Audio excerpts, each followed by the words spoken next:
Welcome to the Research Pod.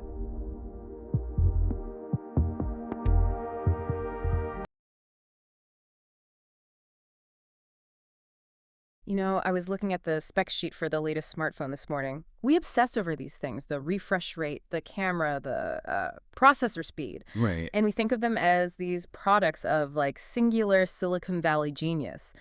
But if you really look at the device in your hand, it's not just tech. It's basically a bundle of public sector receipts. That is a very unromantic way of looking at Yeah. it. But yeah, completely accurate. Maybe, but it's the economic truth, isn't it? I mean, the GPS, that's from the Department of Defense, the internet itself, DARPA. Yeah. The touchscreen had National Science Foundation funding. We're literally holding a portfolio of decades of public investment. And you've just hit on the core tension we're diving into today. We tend to lump science and R&D together, but they are, economically speaking, very different animals. Mm. And honestly, looking at the sources we have, that big report from the Royal Society, one from the Science Coalition, and that really alarming new data from UC Davis about the 2026 funding cliff, we might be forgetting how that whole engine actually works. That's the mission for this deep dive, then. We're not just here to say science is good. We want to get to the bottom of why the market is so bad at valuing it, why we're seeing this specific kind of market failure right now, and, what happens if this invisible engine just stalls. It's a critical time to have this conversation. The data really does suggest we're at a serious inflection point. So let's start by defining our terms, because I think the distinction really matters. You mentioned the difference between science and R&D, or as the economists call it, the R versus the D. Right. Development, the D. That's the shiny part. It's the new iPhone, the new car, Right. the drug you pick up from the pharmacy. Development is commercial. You can pretty much draw a straight line from the investment to the profit. But basic research, the R, it's not linear at all. It's messy. Exactly. The Royal Society report uses the COVID vaccines as a perfect example. Everyone remembers the development part, that incredible 8-month sprint back in 2020. Which was, a miracle of logistics and manufacturing. It was. But that 8-month sprint was running on a track that was built by 40 years of public funding into mRNA and coronavirus biology.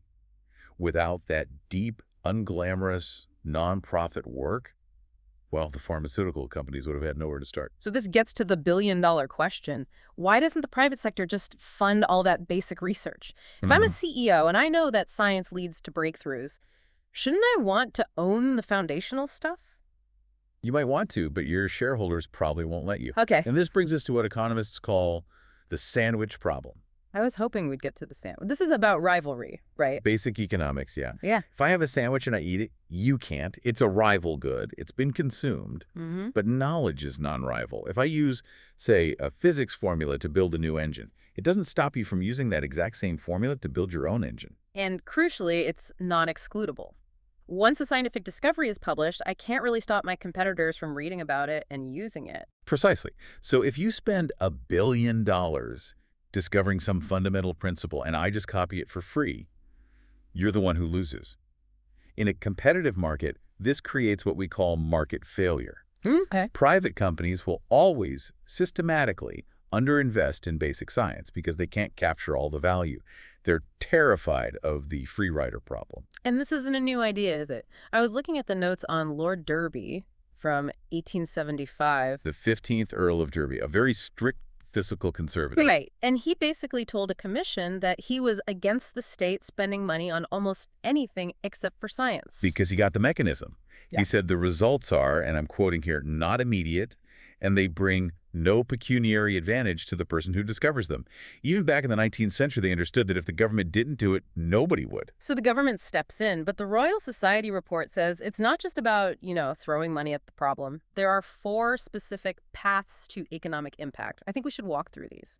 Yeah, these are the mechanics of it. So Yep. path 1 is the most direct. New knowledge and intangible assets. This is where patents come in, right? Exactly. A patent is basically a policy fix for the non-excludable problem.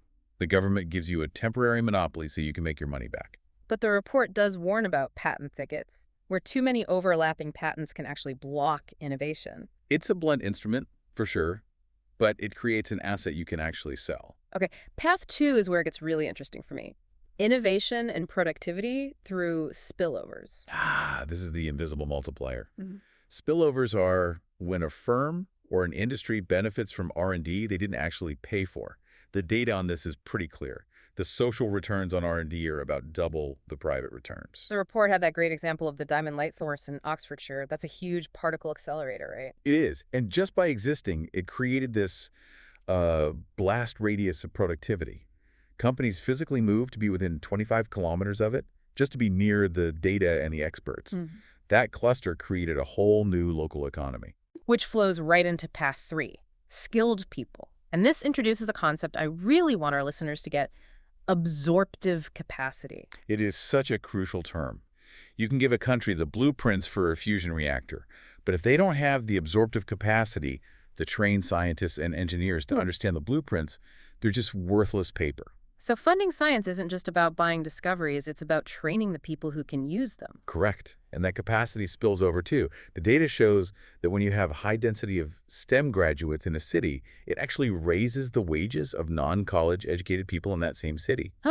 High-tech jobs create a whole service economy around them. It lifts the whole boat. And the final one, path 4, is the wider impacts. This is the stuff that GDP just misses. Health, security, the environment. Look at Moderna again. They made about, what, $20.5 billion? It's a huge number. Yeah. But the value to the global economy of just reopening, of being able to travel, trade, go to restaurants, that was in the trillions. The market price of the vaccine captured maybe 1% of its real value to society. It's a measurement error. We're measuring the cost of the seed, not the value of the harvest. That's a perfect way to put it. The cost shows up on a balance sheet, but the benefit is diffused everywhere. Okay, let's ground this in some real examples. The sources gave us 3 case studies that I think really show these mechanics at work. The first one is the backbone of our entire world: optical fibers. A classic story of what you'd call unknown utility. It starts with Charles Kao in the 1960s. He figured out how to transmit light through ultra-pure glass without losing the signal. But here's the stat that just blew my mind. The total global trade in optical fiber cable is only about $11 billion. That's like 0.05% of global trade. It's a rounding error. Right. If you were just looking at a spreadsheet, you'd say optical fibers, niche product, not important. But if you remove that $11 billion industry, the entire multi-trillion-dollar digital economy collapses. No internet, no global banking, nothing. It just proves that direct sales figures are a terrible way to measure scientific utility. And the science is still moving. The report mentions that the University of Southampton is now developing hollow core fibers, where light travels through a vacuum, even faster. So that's probably the infrastructure for the economy of 2040 being built right now. Could be. We're building the next layer, even if we don't know what will run on it. Okay, case study 2, synthetic insulin. This is the story of the birth of biotech. Right. From thick brown muck, as the original sources described it, which is appetizing. Before the 70s, insulin was literally harvested from cow and pig pancreases. Crude, but it worked. It worked, but it was impure, caused allergic reactions. Then Genentech used recombinant DNA to essentially program bacteria to produce perfect human insulin. But the real aha moment here wasn't just the biology, was it? It was the legal side. Diamond v. Chakrabarty, 1980. The Supreme Court made a landmark decision that you could patent a genetically engineered microbe. Before that, you couldn't patent life.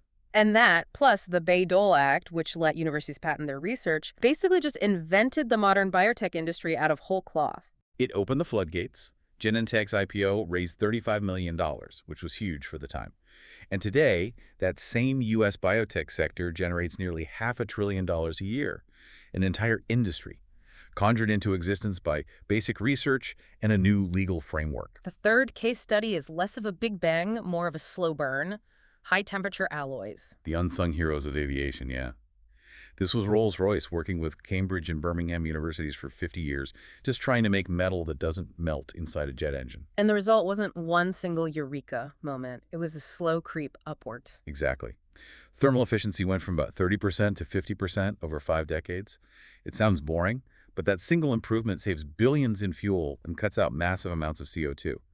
It shows that science is often a slow, multi-generational grind, not always about the single breakthrough. Speaking of CO2, we need to touch on the shift in R&D focus that's happening right now. The sources highlight this big pivot toward what they're calling the circular economy. Right. The old R&D mantra was just faster, cheaper. The new one is sustainable, reusable. But there's a real friction there. Sustainable options often have a green premium. They cost more up front. And the market absolutely hates costs more upfront. It does, which is why policies like the R&D tax credit are being looked at, trying to sort of subsidize that green premium. But we also have to be honest about the trade-offs. The report points to electric vehicles, for instance. Sure. EVs reduce greenhouse gases, but they require mining for precious metals, which creates its own local environmental and social problems. There's no free lunch in physics. Never. Every solution just creates a new, interesting problem for science to solve. Okay, so we've established the engine works. We know how the money turns into progress. But when we look at the dashboard for late 2025 and into this year, 2026, the check engine light is flashing bright red. It's more than flashing. That data from UC Davis paints a pretty bleak picture. Correct. We are seeing significant disruptions in federal funding in the U.S. Grants are being terminated, delayed, or just left in limbo. And this goes right back to the market failure we started with. If the government pulls back, the private sector isn't going to fill that basic research gap. They can't. Private capital works on maybe a 5-year horizon. Basic research is a 20 or 30-year game. If the NIH or the NSF pulls back, that pipeline doesn't get filled. It just dries up. And the Science Coalition is already reporting a decline in U.S. innovation leadership because of this uncertainty. The biggest risk is brain drain. These scientists are highly portable human capital. If you're a top-tier researcher in 2026 and your lab loses its funding here, you don't stop doing science. You move. You go to Europe or you go to China, where the investment is actually ramping up. And you take all that absorptive capacity with you. You got it. We are essentially hollowing out our own ability to understand the future. And the economics of cutting this funding are just insane. Every dollar of NIH funding generates about $2.56 in economic activity. Since 1950, every dollar of government research has generated up to $3 in economic returns. You're stepping over dollars to pick up pennies. It's eating the seed corn. It is. And the really scary part is the lag time. Right. We mentioned Vannevar Bush earlier, the architect of this whole system back in 1945. He called it the endless frontier. But the frontier closes if you stop exploring it. And think about that lag. Optical fibers were discovered in the 60s, but they were monetized in the 90s. That's a 30-year cycle. If we disrupt the funding now, in 2026, we're not just hurting today's economy. We are effectively canceling the economy of 2056. Oh, we won't even know what we lost. That's the real tragedy of it. The cure for a future pandemic, the material that finally solves fusion, the next version of the internet, it could all just die in an unfunded grant proposal today. That is a very heavy thought. We're holding these devices that are the legacies of past investment, while at the very same time, we're undermining the investment for the next generation. It's a critical moment. We have to decide if we still actually believe in the idea of a frontier. A lot to think about. So next time you're scrolling on that phone, just remember, you're not just touching a miracle of engineering, you're touching a miracle of public economics. And maybe try not to drop it. Gravity is one law we still haven't found a workaround for. Thanks for listening to The Deep Dive. We'll see you on the next one. That is another episode of the Research Pod, empowering the next generation of researchers. Thank you for watching.